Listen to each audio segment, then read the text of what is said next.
যুক্তরাষ্ট্র ও ইসরায়েলের যৌথ হামলার পর পাল্টা আক্রমণ শুরু করেছে ইরান।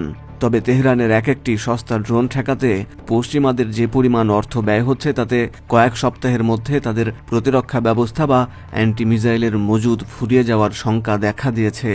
প্রতিরক্ষা বিশ্লেষকদের মতে ইরানের এক একটি ড্রোন তৈরিতে খরচ হয় মাত্র $35,000।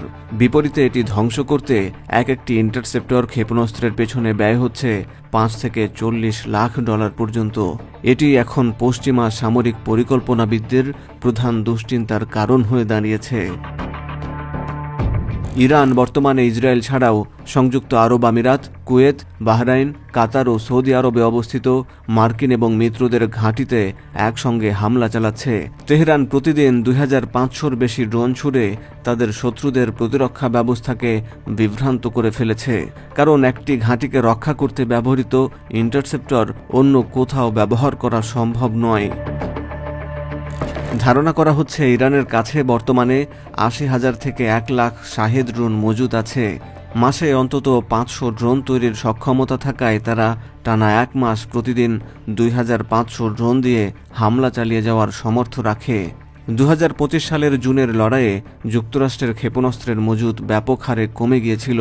তখন মাত্র 12 দিনে ইসরায়েলকে রক্ষা করতে যুক্তরাষ্ট্র 150টি থার্ড প্রতিরক্ষা ব্যবস্থা ইন্টারসেপ্টর ব্যবহার করেছিল, যা তাদের মোট মজুদের 1/4। প্রতিটি থার্ড ইন্টারসেপ্টরের দাম প্রায় $15 মিলিয়ন বা $1.5 কোটি, এবং এটি নতুন করে তৈরি করতে 3 থেকে 8 বছর সময় লাগে।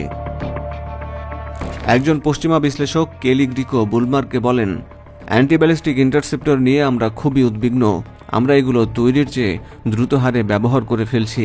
সাধারণ নিয়ম অনুযায়ী একটি লক্ষ্যবস্তু ধ্বংস করতে 2 থেকে 3টি ইন্টারসেপ্টর ছুটতে হয়, যা মজুদকে দ্রুত শূন্য করে দিতে পারে। প্যাসিফিক ফোরামের উইলিয়াম আলবার্গ জানান, অ্যান্টিব্যালিস্টিক ইন্টারসেপ্টরের মজুদ আগে থেকে কম ছিল, যা এখন কয়েকদিনের মধ্যে শেষ হয়ে যেতে পারে। এই বিপুল খরচ কমাতে পশ্চিমারা এখন অ্যাপিকেট ব্লিউএস গাইডেড রকেট ব্যবহারের চেষ্টা করছে, যার প্রতি শটের খরচ মাত্র $28,000। এছাড়া ইসরায়েলের আয়রন বিম লেজার সিস্টেম ব্যবহারেরও কথা ভাবা হচ্ছে, যার খরচ প্রতি শটে মাত্র কয়েক ডলার।